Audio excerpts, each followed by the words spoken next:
If you're a creator and you're looking for super awesome thought tools that you probably haven't heard of in mainstream personal development, personal transformation, then you're going to love this video.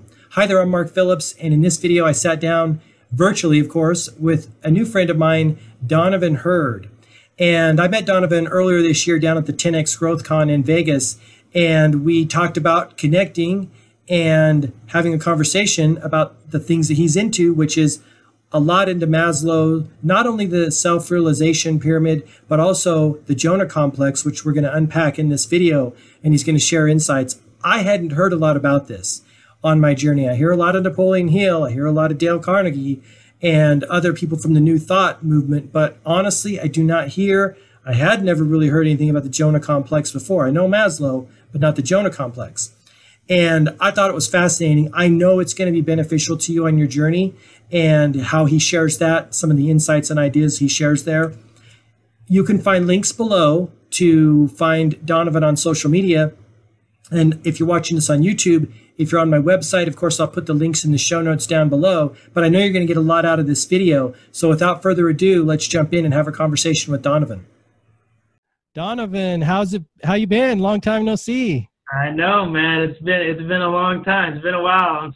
It's definitely had to be this long, but I mean, it is what it is. Yeah. Well, it seems like longer because of COVID. Like it seems like years ago when it was only like what, 4 or 5 months ago, maybe. Yeah, it's been about like 5. Yeah, about 5 months now. But I mean, yeah, this COVID thing kind of put everybody back. But oh yeah.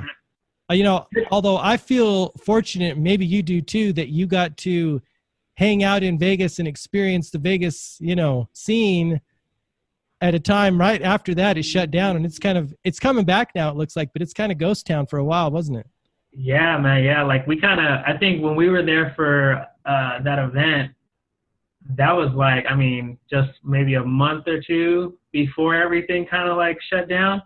So it was kind of like we had that last little run of Vegas before everything just kind of like, went down the drain. But yeah, slowly it's, from what I hear, it's like picking up. And for people want to feel about that, then they go about it. But right. I'm seeing some people like throwing some things out in Vegas right now. Yeah, I follow some people that are, filming down there and doing different things, and they're starting to pick up again. Whether it'll be or when it becomes like it was, that is, remains to be seen. But yeah. It's starting to roll again, Yeah.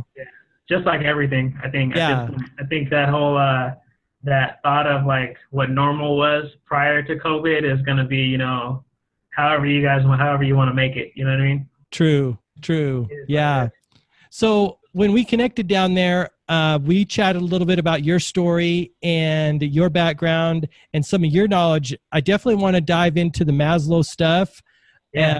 But I want to start asking you about 10X. Like, what's your history and experience with 10X? That was your first event, right? That was my first event. So I went with a couple friends of mine, some business partners, but overall, like we're in a accountability group together.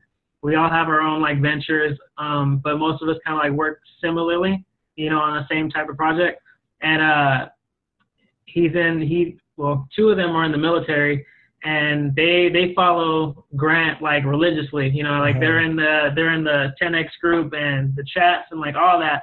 And I just started recently following him, maybe I want to say about like a year ago, but I was like nothing like heavy, like I didn't go to like any of his events or whatnot until just like this past recently. And they told me like, hey, look, we got tickets to go to GrowthCon. They hit me up and was like, hey, I got an extra ticket because of what you've been like putting out within the group. It's yours if you want to take it. I was like, if I want to take it, like a networking event at Vegas, like, I mean, why not? You know what I mean? Like that was everything. So to go to that event, aside from like just being there, with them and being out there with like just the energy, the value there was like incredible. Like it was something you definitely look forward to coming the next time he does something like that. So and what was cool about was like, learning how to go to events like that with intention. And I had to like kind of not be, so awed at everything that was going on, and because it was my first time, because I kept getting people's reactions like, oh, you're gonna love it. My first time, like, oh my gosh, there was like this, you saw this person and that person. I'm like, okay, how do I like get out of like geek mode and and actually be there to produce? But overall, it was a good time, good weekend, and definitely got like a lot of people's contacts. I got to meet, you know, you and just a lot of people who were like at different stages in their lives, whether like they either had a business or they didn't, whether they were just trying to just pick up the value that they can get from Grant, or to pick up the value they can get from maybe another business or influencer that was there, and just to like, you know, get that vibe going and build the momentum wherever they're trying to go. So it was definitely a good event, great event. I feel the exact same way. I was blown away every day by how good it was, and I was like, this is awesome. It's like Disneyland for, you know, entrepreneur type or creator type. I was like, this is freaking awesome. Great way to put it. Great way to put it. Yeah. I loved it. And I truly now see, I'd heard other people say things like, you know, the real magic of going to an event like that is the networking and the connections. And I'd never seen that or really understood that or experienced that until this event. I've been to other types of events, but it really hit me with this one. You know, being in the energy, meeting people like you, networking, talking about other experiences. It was like full on. I got it. It was great. I think the one of the best things about it was, aside from just the energy, but everybody knew, like everybody there knew what everybody was there for. Like the intention was to meet, network, share each other's experience, like how you said, like just give the value. Like I think if you already know you're going in there with the intention of like gaining value, giving value, information and all that stuff, like it makes the experience that much better. Because I mean, walking down the street and all, people are kind of like hesitant to talk to each other. But you go to an event like that, that's what you're supposed to do. So like everyone is like expecting that to happen. So I think that was like a real good refresher, and like just like, okay, cool. Like we're all here to have a good time too. So like it's good. So yeah. Yeah, like-minded, and like you said, like intentioned people. Yeah, I thought it was awesome. So you went back home, and the kind of COVID happened shortly thereafter, which, you know, I think going to that event, at least from my perspective at that time, I used a lot of that fuel and the energy that I took away from there, and the knowledge and the wisdom from those speakers to push through COVID. Did you find that as well? I mean, did it fuel you to get through the shutdown? Oh man, absolutely. It was COVID obviously was a shock. I mean, to everybody, you know, it was definitely a hit. But that event, I mean, it definitely gave a stepping stone, and like, you know, just kind of like paved the way. Like, okay, before the next one comes up, where am I trying to be at, right? And I'm a firm believer of like any challenge that comes in your way is like a blessing, or like an opportunity in disguise. You know, like you have to like look for those opportunities within every challenge. And when COVID hit, it was like, oh damn. Like, well, unlike anything anyone's ever seen, right? It just totally remade the like nobody in my, or even, you know, my parents' generation like been through something like this. So it was like, okay, how can we run, you know, businesses? How can we kind of like, you know, continue doing what we got to do when like everything's been shaken? But it was definitely a lot of like soul searching. Like, okay, this is that challenge, you know, like it wasn't going to be convenient, you know what I mean? Like, so how can I do that? And that's just what it was. It was like, okay, cool. Now I'm not like, because I do in-home therapy as far as like for my job. So I'm driving all day long, or at least I was driving all day long.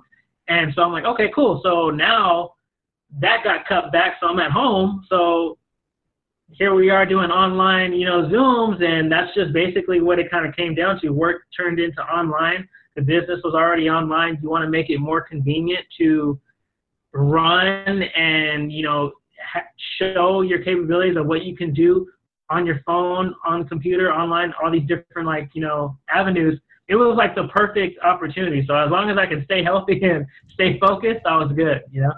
Absolutely. I agree. I mean, and I feel the same way looking at challenges as opportunities, you know, because one of the things that I think about more and more over the last couple of years is this idea of solving problems. And there's always problems, and there's new problems. Like COVID created a bunch of new problems for people. And so it's like, okay, how can I solve those problems or help solve those problems, you know?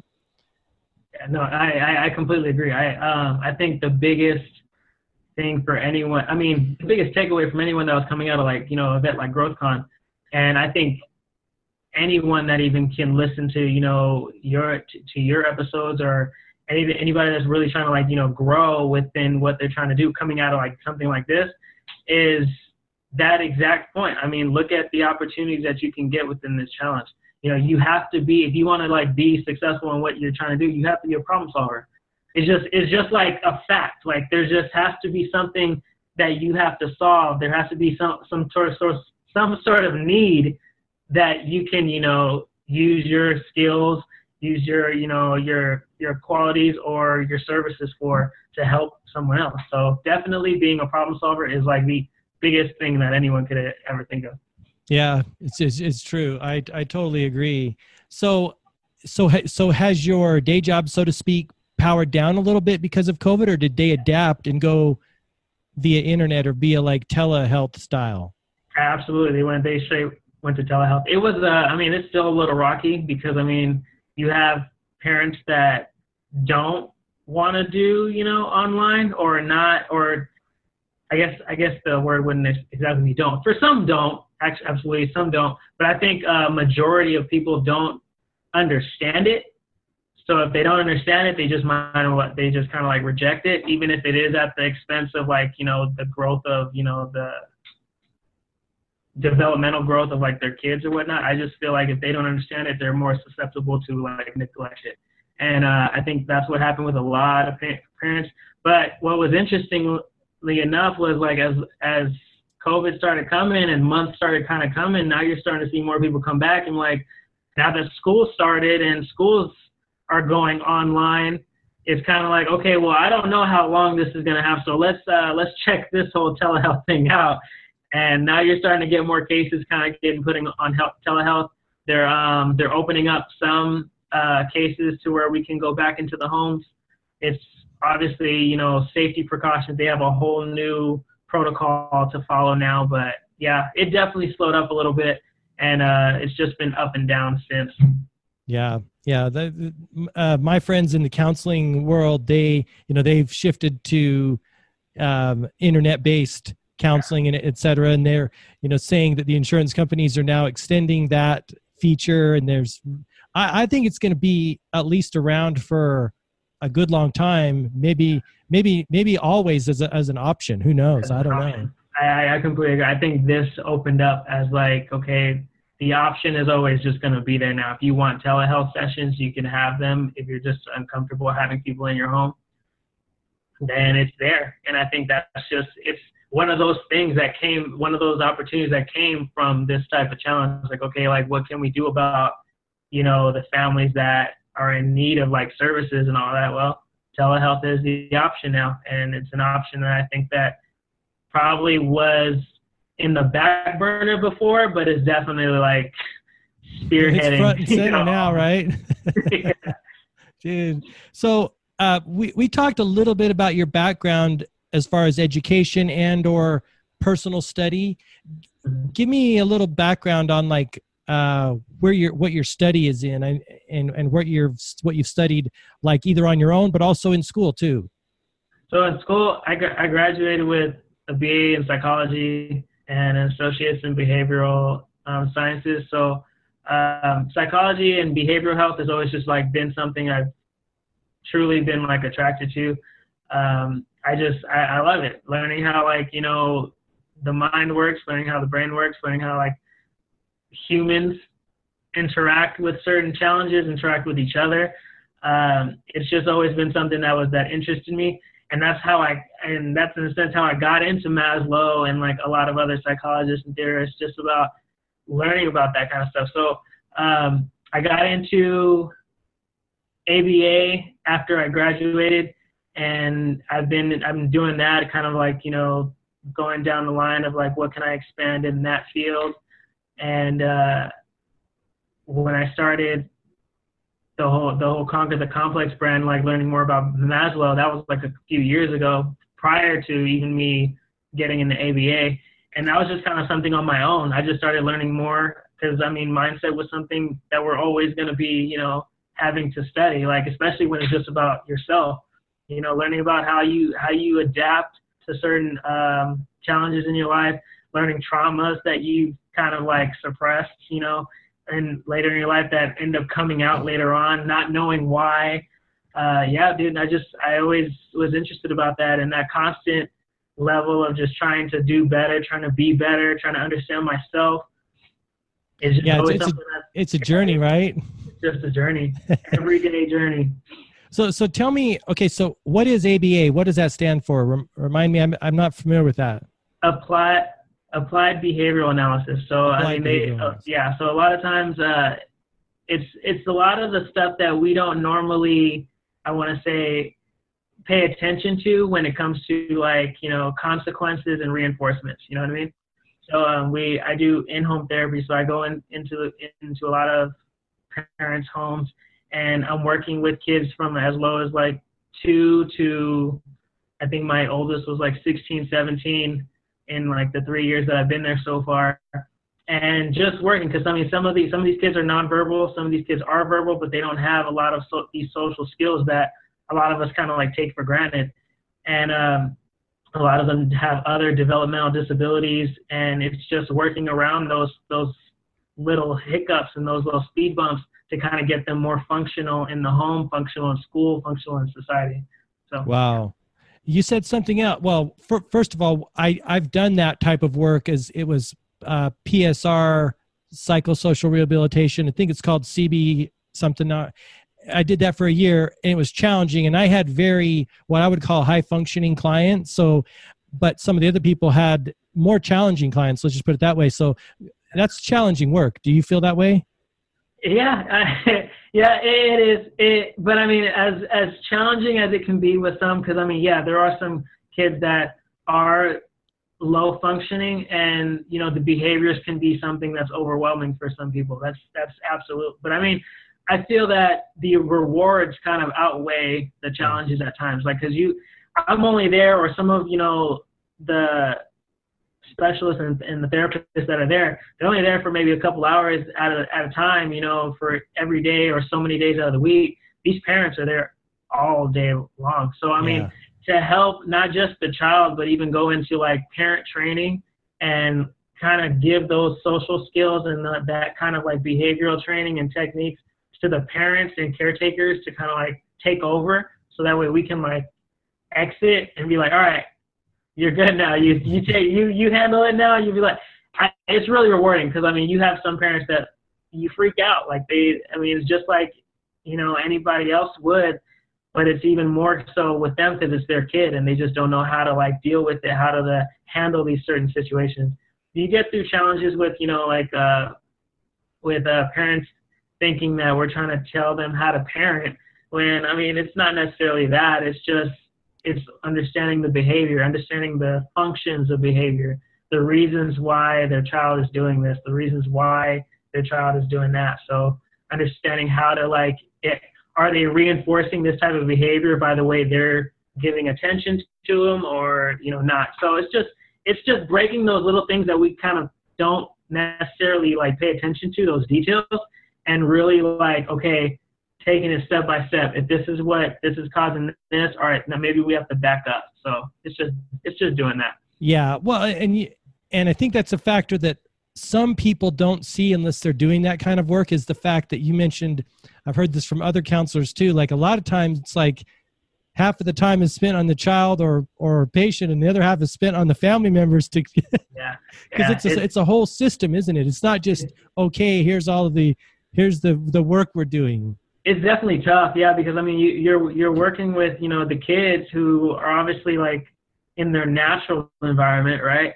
But as like, you know, time goes by, you want to like help the parents kind of do the same thing. Like you're getting them out of like their normal routines of how to handle a certain behavior and trying to teach them and coach them on like, okay, when this happens, don't do what you normally do this. And it can get messy sometimes, but once they get it and you see the progress, like it's one of the most rewarding parts about this work. And that's what I truly love about it. I bet. That's what I say. Yeah. Challenging and rewarding all in one, right? Yeah, definitely. So it's just like anything else, right? Right. Anything worth doing, anything like, you know, that's going to benefit someone else's life or your life, whatever. Yeah. It's challenging and rewarding. I totally get it. Right. You mentioned something else. Complex brand. What's that? Oh, Conquer the Complex. That was a brand. I think I mentioned it to you. It sounds familiar, yes, but tell me, dive into that. What's that? So it's a self-empowerment lifestyle brand that I figured. I was like, okay, well, while I was learning and picking up like Maslow's theory on like, you know, the Jonah Complex, I was like, okay, how can I like put this into like a lifestyle, you know, way of life? And I took Maslow's Jonah Complex, which for those like don't know, he talks about the fear of success. You know, a lot of times we hear about the fear of failure a lot, and you know, not amounting to, you know, what we think or the expectations that we have for ourselves. So we just like, you know, decide not to do something, you know, the fear of failure. But he actually flipped the script and was talking about the fear of success, which is like we have all the capabilities to, you know, reach full potential, or in his words, you know, self-actualization, but we kind of get in our own way of, okay, if I can maybe start it, but will I be able to do it long term? You know what I mean? Like that kind of thinking kind of like debilitates you. And that mindset kind of like really just kind of stunts a lot of people's growth into doing a lot of the things that, you know, could, in a sense, be the most valuable things in their lives. And I'm pretty sure you've heard like that. How's that saying go? Like the graveyard is one of like the richest places on the earth because it has all the ideas that have never been, you know. Yeah. And I think it's a deep quote, but I mean it's the truth. You know what I mean? When you think of like all those like little ideas that come to your mind, even doing like something like this, like a podcast, just like sitting there, you're like, okay, you know, a podcast would sound pretty cool. You know, I think I could ask some pretty good questions, or I have a lot of, you know, stuff to do. But then you'll think like, well, after the first episode, like, what would I talk about after that? And then you decide, oh, you know what? No, I'm not going to do it. And then that's literally what it is. You know what I mean? And you literally have everything you can to keep doing it. It's just doing it. I think a lot of times that type of mindset is what kind of stunts a lot of people, and we kind of take it for granted. You know what I mean? We kind of just go day by day by day, living this like life of like, I mean, to say the least, mediocrity in a sense. We don't do anything outside the box that we know we can do, just because we're afraid of expectations, we're afraid of other people's opinions, whatever the case may be. But I figured, why not try to put something together, Conquer the Complex, that's conquering that mindset, that's conquering that debilitation, to just continue just to do it. You know what I mean? At the end of the day, like any self-help book, any, you know, coaching class, any, you know, guru that we see on social media is going to end up telling you at the end of the day, you got to just put in action. Yeah. Well, first of all, I love that phrase, Conquer the Complex. It's like, it flows really nicely. Thank you. So that's a brand that you've been working with, and you're going to potentially do more with in the future, bring into a fuller expression, so to speak. Yeah, absolutely. I've went through, you know, like the wristbands and then the T-shirts. I'm just continuing like to build. I mean, it is like my little baby right now.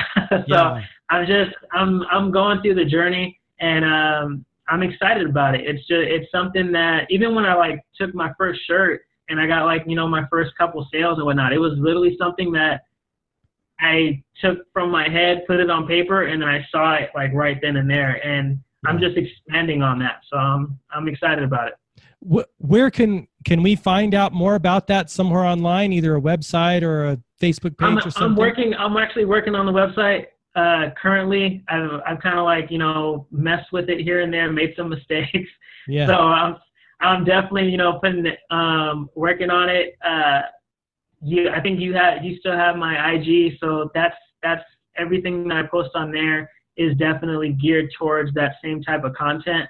And, especially on my Facebook as well. So, I'm going to be doing like my own podcast soon. And, I know you are. it's going to be just a branch off of that, and it'll be talking about a lot of the same issues. I would love to actually have you on there. I'd love to be there. Yeah. One of the guests, just because I want people to hear how you don't have to be a top influencer or a big time entertainer or a big time athlete, model, whatever the case may be, to conquer those like little things that we often like think about every day. And, you started your podcast. I have a couple of friends that have like done things in like music and in the health field and just a bunch of like different industries. And I'm excited about where it can go as well. So just trying out these little projects and making the move.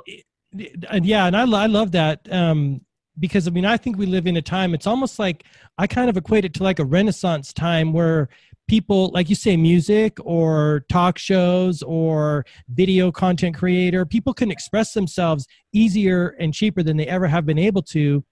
And that's a freaking gift. Now, the barrier to entry comes down and a lot of people are doing that. So it does make it a little more challenging on that side. But if you look at, again, you and I are optimists and we look at opportunities and it's like, hey, I'd much rather have the ability, the tools being readily available to express as opposed to that barrier of entry very high and having to go to a sound studio or a record company or music, Yeah, no, absolutely. And I think it's there. I think the abundance of like having so many sources is what kind of like does the opposite effect. It kind of like stunts people in some way, almost like getting stage fright, just because you're the one who can be out there. Like we have, the laptops we have.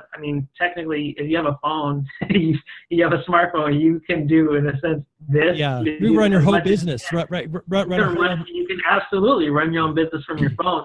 But I think the access to it and learning how to do it is what like a lot of people kind of like. Yeah. Oh well, that's just not my way. And I think a lot of that has to do with, when you look about the generation before us, that does play a part in it too. Conditioning is real. And a lot of people are like, whether it be culturally or demographically in these areas where social media influencing and, like building a business from your phone isn't really heard of. So it's kind of like, why should I, you know what I mean? I'm so glad you said that because one of the limiting beliefs and hurdles that I have to get over we're all in this social media game, whether we want to or not, right? To promote a brand, to promote yourself, whatever, you kind of have to be there. But one of the hurdles that I get over is a lot of my friends, children, I guess teenagers and, middle school, high schools, I guess that's the goal and the dream is to be a full-time YouTuber. And so being not of that generation, I feel a little weird wanting to be a full-time YouTuber. You know what I'm saying? Like, yeah, it's like, it's a mental block because like, I wasn't raised that way. I didn't go to school for that. I didn't, I don't know anyone in my family that is doing that. And so you feel a little odd blazing this trail, so to speak, if you're the only one in your family doing it or in your friend group. Yeah, and and that whole little I'm on my own island kind of thing, it can definitely be, obviously like a place that kind of scares you. And I'm right there too. Like when it came down to like sports and wanting to do all this, like there's hardly anyone in my family that's like doing anything like that. Anytime I really talked about it, it was like, okay, go ahead. Like there wasn't really like a big sense of support, but I'm kind of doing things on my own as long as I'm handling my business. And they see me doing. They give you that freedom to kind of be and do what you're going to do. Yeah, and I kind of got out of the idea of trying to meet expectations of other people, even those that are in my family. It was just something that I saw was a mission impossible. So why continue to go year after year trying to impress somebody who isn't really looking at what I'm doing in the world. And that could be for anybody, whether it be like, you know, in your family, friends, relationships, whatever the case may be. If I feel like if you're trying to do it for the opinions or for the validation of somebody else, then you're doing it for the wrong reasons and you're not going to be happy, whatever you're doing. I totally agree. And like you said, I think like the little message or the voice inside of us has our game plan all mapped out if we just have the courage to walk that.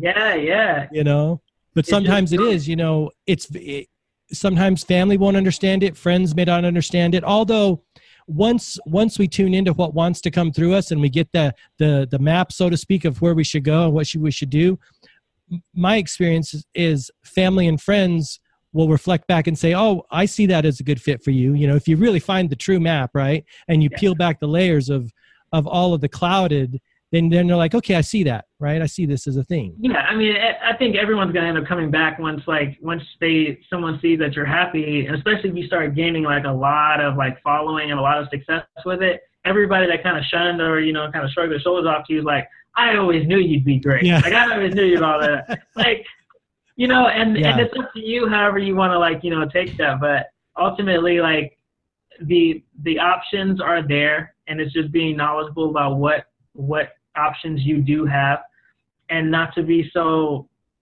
hard on yourself about, you know, because of social media, because everything is so like right there. We can see where The Rock is. We can see where all these like big time influencers and all these big time stars who before it was through a TV, now it's like at any time when we pick up our phone at one click, we can see the successes of everybody. And that's all social media is: success. And it's like, well, I mean, damn, if I wanted to start that, I can't. I mean, I would need this, that, X, Y, and Z. Like, why should I even start? And that's where I feel like, you know, like the brand kind of comes in for me. Like, it's a reminder for me just as much as I try to remind other people about it. Like, don't jump the gun. Like, this is your story. Like, not to compare your story to somebody else's. Start it and then build as you go. Like, you know what I mean? Yeah, well, I feel the same way. It's like, you know, comparing your chapter 1 to their chapter 50, right? And obviously that's going to make you feel crappy, you know. I'm seeing a lot of people out in the, I don't know, internet sphere, social media sphere, that are deliberately not looking at other creators or whatever because they want to focus on they want to get their idea baby rocking and rolling first. Right. How do you manage that? Like, because I find, you know, you can be inspired by other people, but it can, like you said, squash your ability to take action. How do you manage that? I love the idea of gaining nuggets from other influencers and creators, because I mean, I feel like we're all on here to, you know, especially if you follow, you know, people that are out there to provide actual value and not just clout, then I feel like you're gonna get nuggets, especially if you're just like starting off. I mean, because you can get a lot of free content. I mean, from Instagram, YouTube, and a lot of it is like literally just like, okay, how do I do this? And you're gonna see, you know, video on video about it, or follow, you know, certain people who will give out just great content.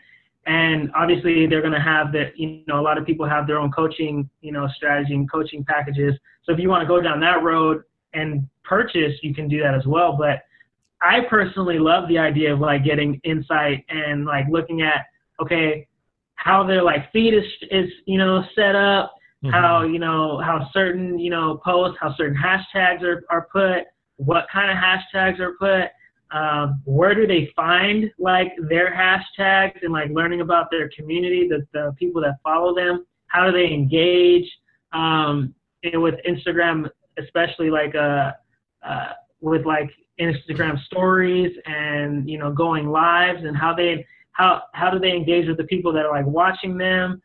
Hey, I love it, because it just kind of gives me notes. So like when I like do it myself, just to do it for the hell of it, you know, some random, you know, moment when I decide to do it, I could be like, okay, you know, and that I don't have to be so, you know, robotic, but then I can like, okay, how did I react to certain, I like to self-reflect a lot, you know, all that could be a blessing and a curse, right? But Yeah. I think overall it's a blessing.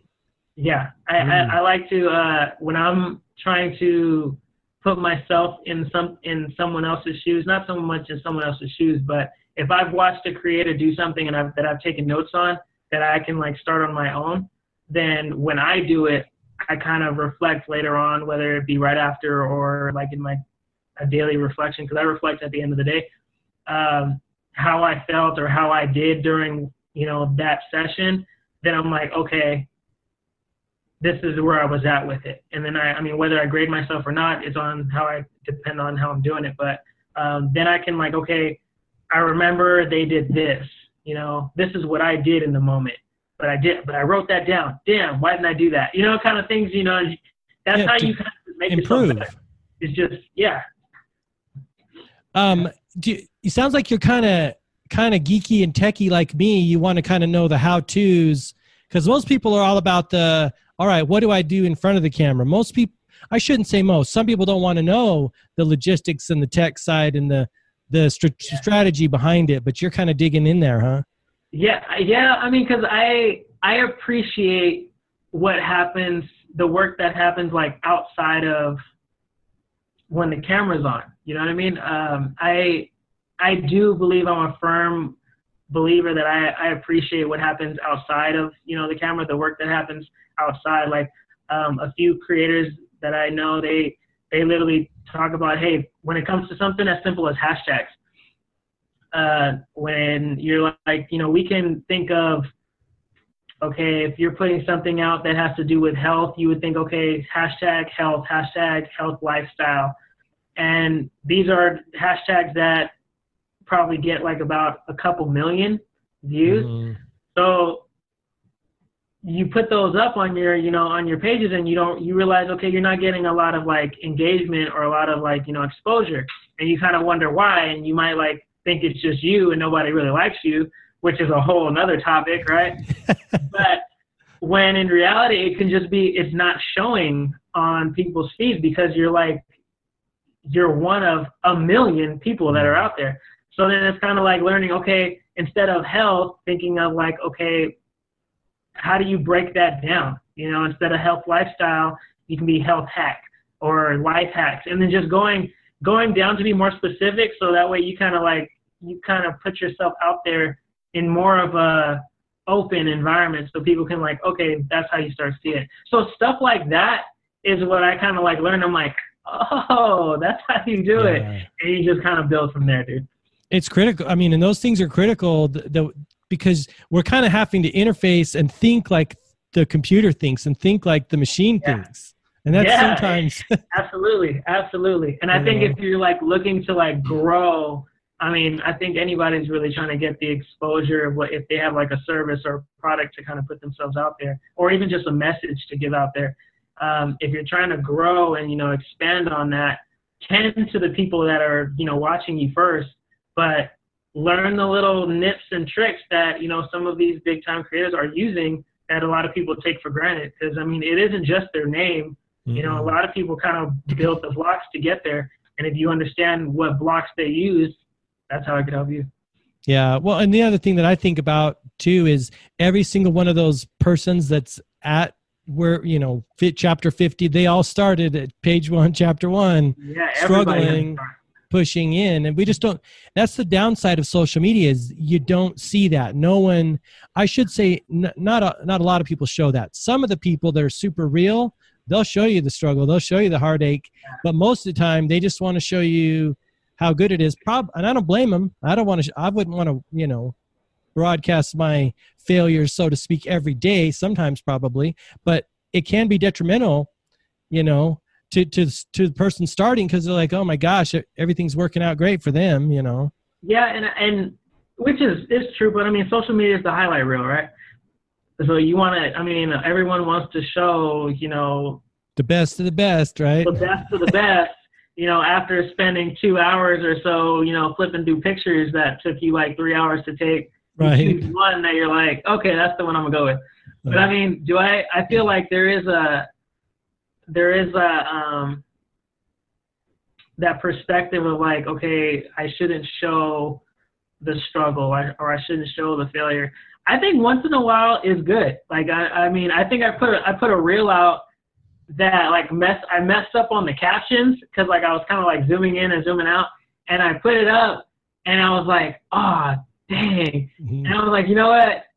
F it. It's already up. I'm like, you know what? I'm even put it up there like, hey, I already know the captions are messed up. You know, it makes you real. It makes you a real person. I think it just gives that human side. Like, not everybody doesn't have it figured out. Like, I've had people say, like, you know, come to me like, oh dude, like, you're so great on camera and all this stuff. And I'm like, I don't know. I just kind of say, you are actually. I've done it, and thank you.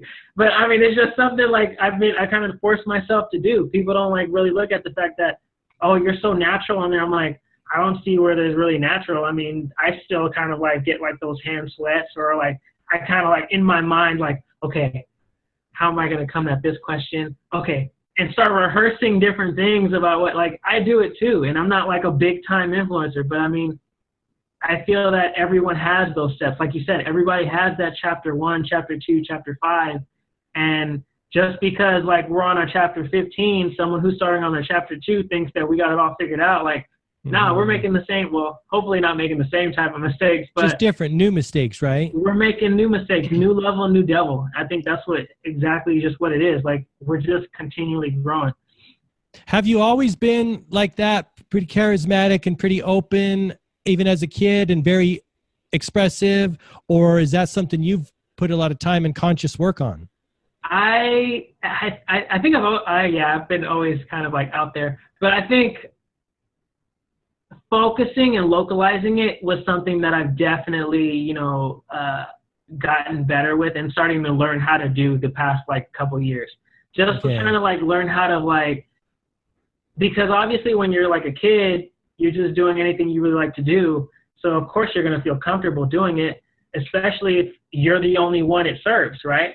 So now being at a point where it's like, okay, now we're trying to come to the social media game, especially if we're trying to like, you know, in a sense, bring value to other people, and hopefully, hey, get a return of, you know, ROI with it. Okay, now I have to like have that same type of fun, but do it in a way that I can like portray, you know, and build on and create building blocks with, to a point where, hey, if it ends up getting me an ROI, I never stop doing something I love to do. You know what I mean? Yeah, and, totally. I think a lot of that is what a lot of people think that is foreign. Like, you know, this is just a job. Like, I think when it becomes a job, then it becomes less satisfying.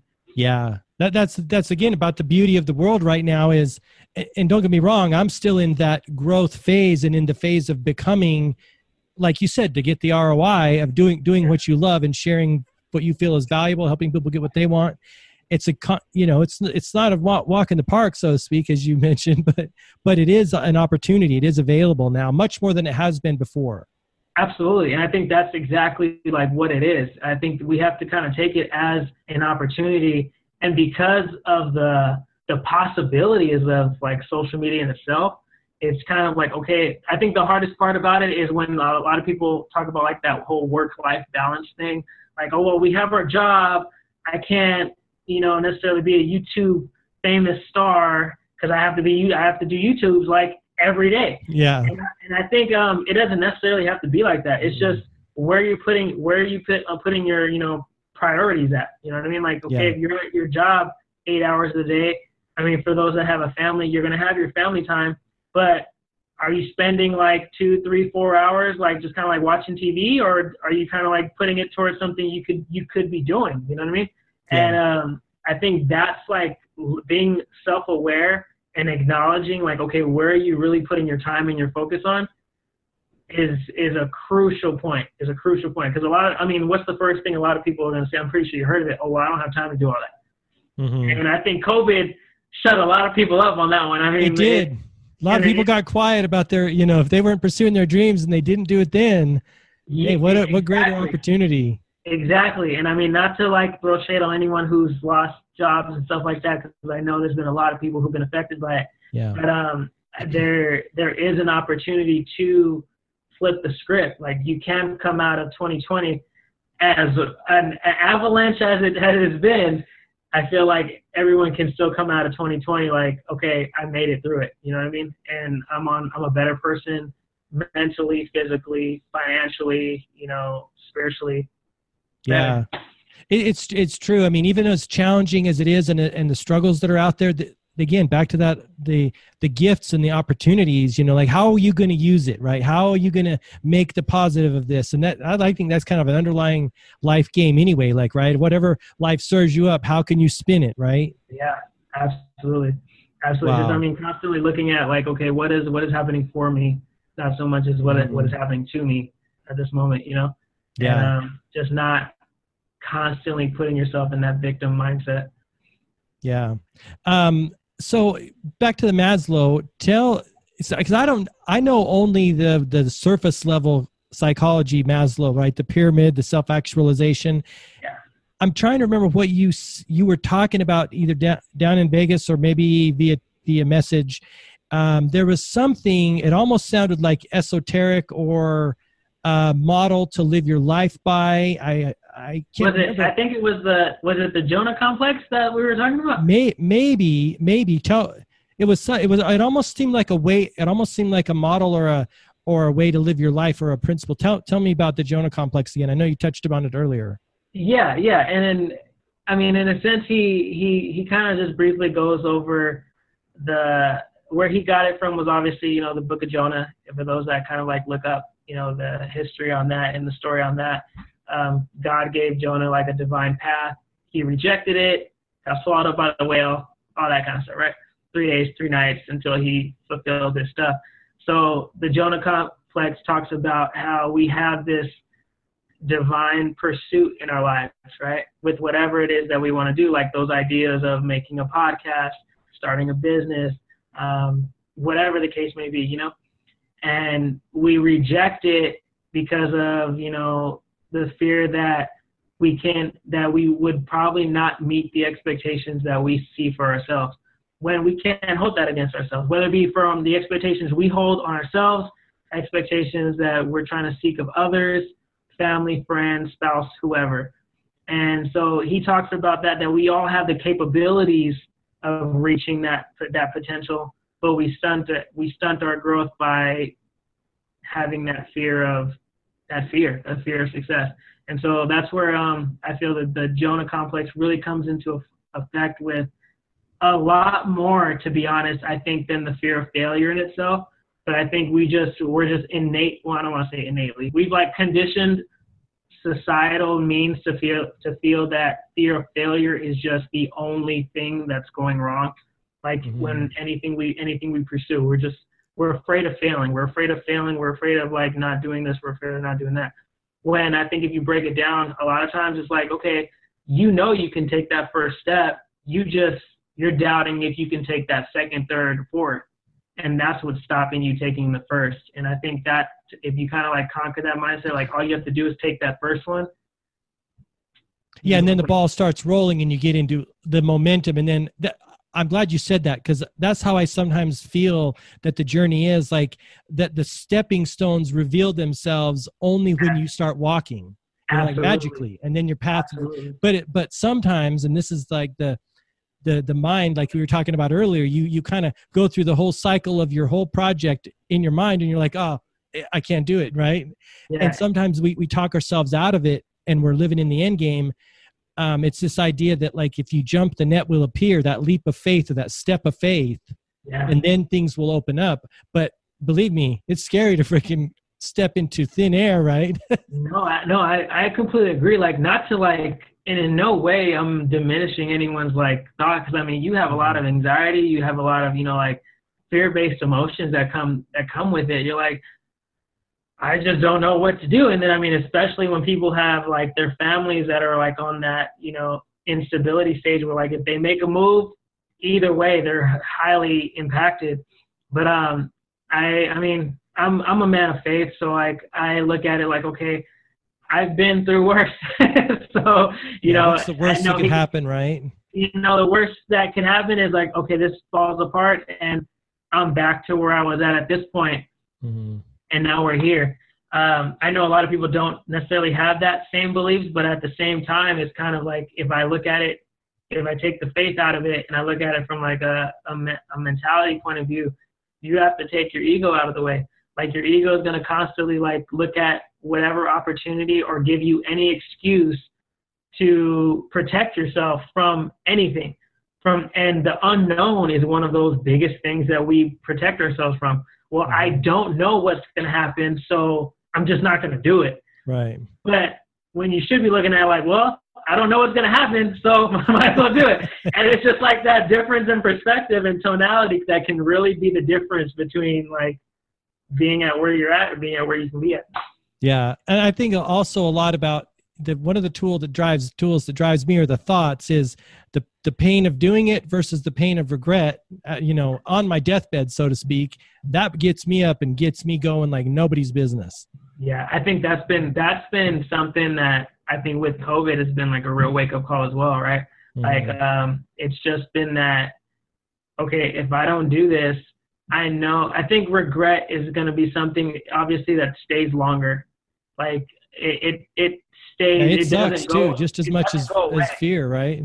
It doesn't go away, but when you do something and let's say you do screw it up, all right, you screwed it up. You either going to try it again or you figure that, okay, this is not for you. And then you move on with your life, but not doing it at all. There's always going to be that thought in your head that's going to be like, well, what if, what could have happened? What could have happened? And I think that's a burner, dude.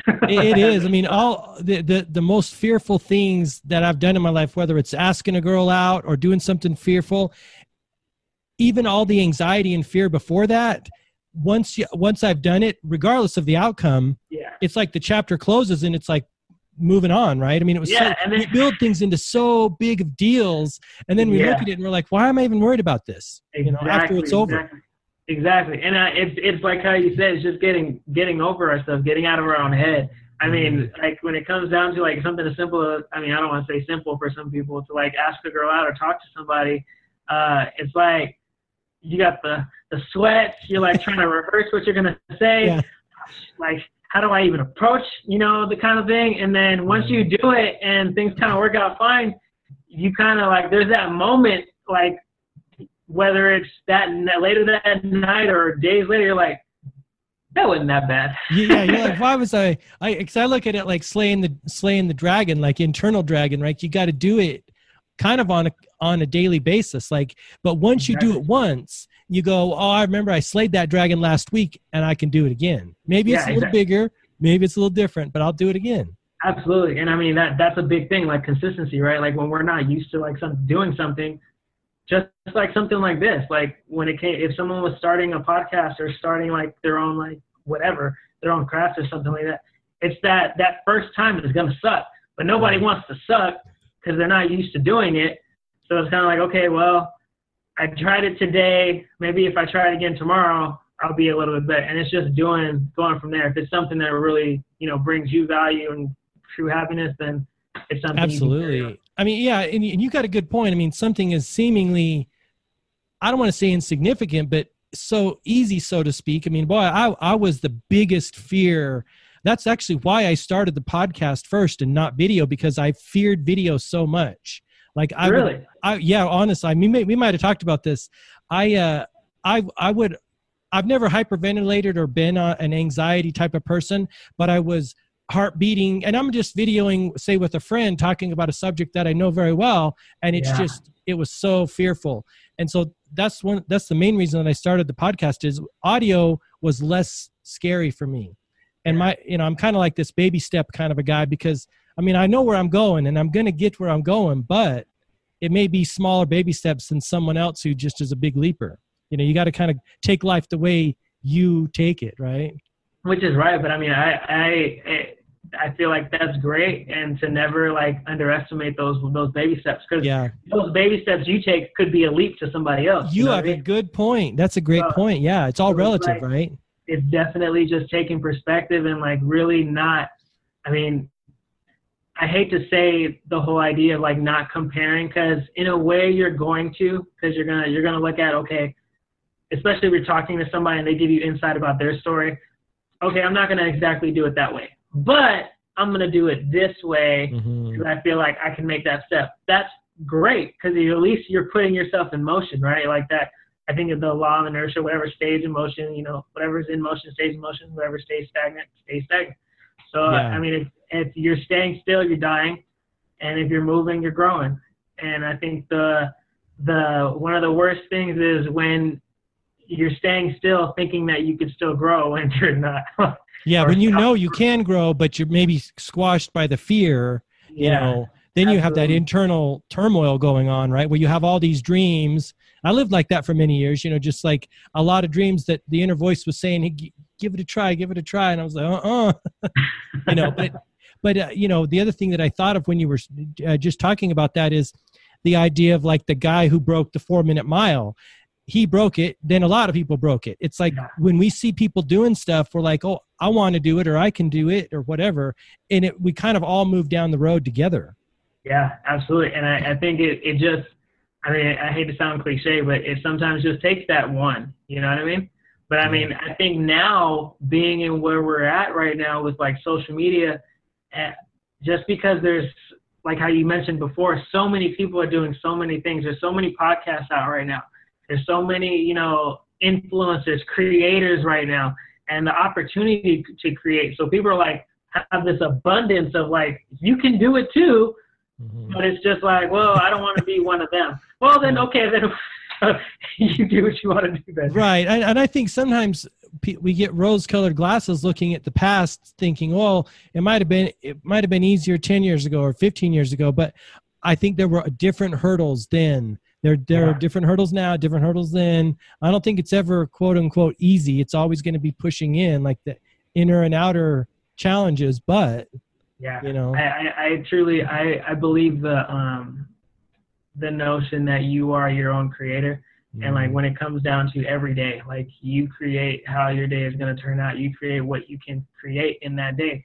If it is something that just came from the dome and it's something you can put on paper and YouTube or Google the steps to like, okay, how can I like put this out? How can I make this something?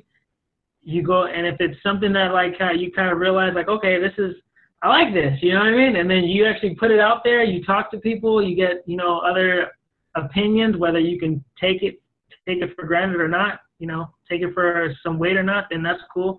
But I know a lot of people reference to their friends and family about ideas that they come up with.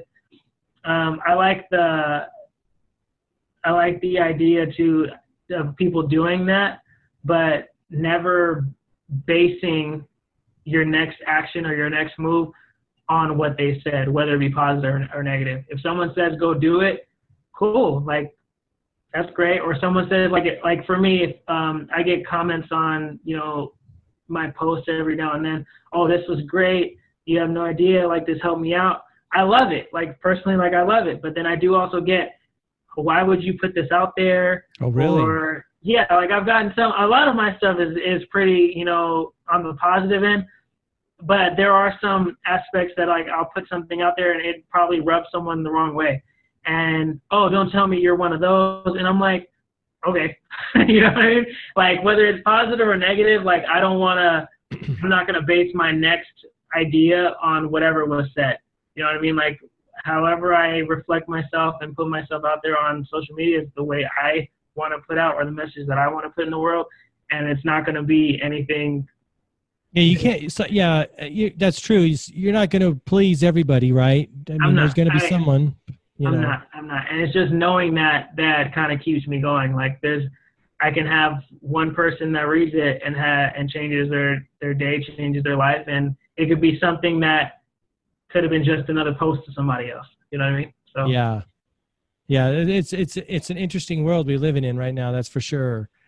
So it sounds like the Maslow stuff, the Jonah stuff has had a big impact in your life. Would you say that, like, if you could kind of share one thing with people listening that is like a good ideology to live life by, or a good way to kind of a tool, so to speak, a thought tool or an idea tool, would you say that's it? Or have you ran across other philosophies, ideologies about, you know, the human experience that's helped you, or is that the one? Well, for me, I'm expanding off of that for sure. But I think one of the biggest things that I've learned from this journey and where I'm even at now is that you are the biggest obstacle you ever come across. I think just understanding that no matter what you're going through in your life on a relationship level, whether you're married to your job or business, or, you know, even with how you handle things yourself, you're going to come first in everything. Like, you know what I mean? How you react to whatever happens is going to be your choice of how you react to certain things. Whether you make a move or not in a decision is your choice, whether you want to make the move or not. Like, you are going to become the biggest either supporter or you're going to be the biggest downer in your life. And it's just knowing that, like, nobody else matters anymore. Like, you can get hate, you can get love, no matter what. At the end of the day, it's only you who's standing in the room, you know, by himself. So it's, I think if I wanted to let or remind anybody is that right there, you can literally be everything for yourself in your life, or you can be the reason why you feel like you have nothing. But at the end of the day, it's up to you. So. Wow, dude, that's a great share. Thank you. Of course, man. Dude, love it. Okay. A couple things before we wrap up. One, how can people check out your stuff, share whatever social medias, sites, whatever, to learn more about you that you want to share? And I'll also put them in the show notes wherever this goes up on YouTube and my website. So how can we find out more about you? Yeah, definitely. So I'm on Facebook, I'm on Snap, I'm on Instagram at Donovan_Heard. Yeah, you check me out. As far as like the website on the Conquer the Complex, I'll definitely be giving more updates on those websites. Okay. And especially on the podcast as well. So check that out. It's coming soon. Definitely. And then the last thing is, I think you might be wearing a Conquer the Complex shirt. Can we see it? Yeah. Let's see what we got. So that's the whale obviously coming up, right? Yeah. So you have the whale spin here, and then the line is, you know, essentially the water, but it's what I feel signifies conquering the complex, conquering that mindset. Your mindset is what you dive into. So that's what it is. Wow. Now, did you design that, or is that something you hired out to design? No, I actually did. I'm telling you, when I say like it went from paper, nice. You know, from mine to paper, and then I just kind of like looked up where I can find the correct designs, and I got with a friend of mine to actually put it on there. So, dude, nice. That's awesome. So there, bro. Those are what other so t-shirts? Did you say you had wristbands? Yeah. Well, what's the line? Tell us the product line. Was that it? Right now is the t-shirts and the wristbands. Hey, that's plenty. Yeah. So right now is the t-shirts and the wristbands. I'm gonna expand. I'm working on beanies and sweatshirts and like hoodies soon. So once I get a feel of like how I'm gonna do the website and all that, like it'll definitely be out there. So. Dude, nice. Yeah, man. Donovan, I appreciate you hanging out and sharing your journey. That's awesome. I learned a lot. I mean, I think that's why I wanted to have you on, because I don't know that Maslow. I know Maslow has its place, but I don't see Maslow's ideology as being like front and center. Like, I don't know a lot of people in the success arena talking about Maslow. Why do you think that is, or am I just not seeing him? I mean, no, I don't either. Yeah, that's what perplexes me. And it's good stuff. Yeah. I feel like it's a hidden gem. You know what I mean? Like, I do too. It's just one of those things like you don't hear a lot about, and it's like, okay, oh wow, like it's applicable. I mean, it's valuable. It's applicable, exactly. So to be able to apply that to not just my life and figure out an avenue like social media, an avenue like, you know, either, you know, whether it's through podcasts or through even word of mouth, you know, of, you know, how I can apply that and how I can give a message to other people to be able to overcome those types of obstacles, whatever they're really going through. I feel it's truly just like an extension. Like, I'm just trying to like pass on the blessing. Huh? Yeah, absolutely. Yeah. I mean, I see you as, and obviously you've probably entertained this thought yourself as like the Maslow guy, right? I haven't, but you know, I mean, like, as that's your niche or whatever, amongst other things. I mean, right.